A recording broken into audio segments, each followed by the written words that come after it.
तो वो सर उठा करके कह सकता है मैं इस देश का धनाढ्य व्यक्ति हूँ। इसलिए साथियों, सबसे बड़ा धन शक्तिशाली बताया गया है, और शिक्षा प्राप्त होगी तो ही धन को प्राप्त कर सकते हो। शिक्षा के बिना धन को आप प्राप्त नहीं कर सकते हो। धन की कंट्रोल करना भी एक शिक्षित व्यक्ति का ही कर्तव्य है, और शासन करना भी एक शिक्षित व्यक्ति का ही कर्तव्य है। इसलिए मैं देश के नागरिकों से कहना चाहता हूँ, सबसे पहले शिक्षा को ग्रहण करने के लिए संघर्ष करना होगा, चाहे जान भले ही चली जाए। शिक्षा के अधिकार को लागू सही तरीके से किया जाए। अभी तो ये संविधान ने जो कहा है 25% बच्चे हमारे देश के अंदर गरीबों के रहते हैं, उन्हें राज्य सरकार और प्रदेश की सरकारें और केंद्र की सरकारें विदेशों को भेजे, लेकिन अभी देश की सरकारें उस बात को अहम भूमिका नहीं निभा रही है।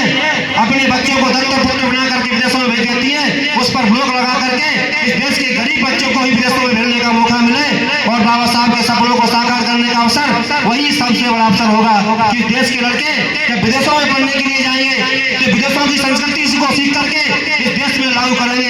ये डॉक्टर भीमराव अम्बेडकर विदेश पढ़ने नहीं आते तो मैं मानता हूँ संविधान नहीं लिख पाते कि विदेशों की शिक्षा का माहौल था। उन्होंने सभी देश के अंदर शिक्षा को ग्रहण किया और सरदार वल्लभ भाई पटेल से कहा, महात्मा गांधी जी से कहा कि देश के नौजवान को रोजगार मिलना चाहिए, रोजगार का अधिकार उन्होंने दिया।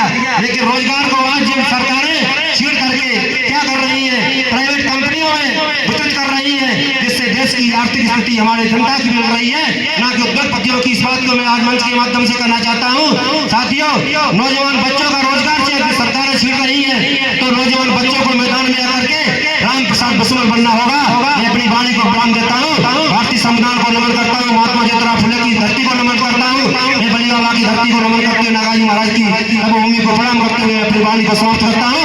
और ये बात कहता हूँ साथियों, शिक्षा के अधिकार के लिए खून भी जाना पड़े, लेकिन शिक्षा के अधिकार से वंचित रहना, अमेरिका में जाने के लिए मौका मिले तो देश के प्रधानमंत्री की कुर्सी को हरा देना।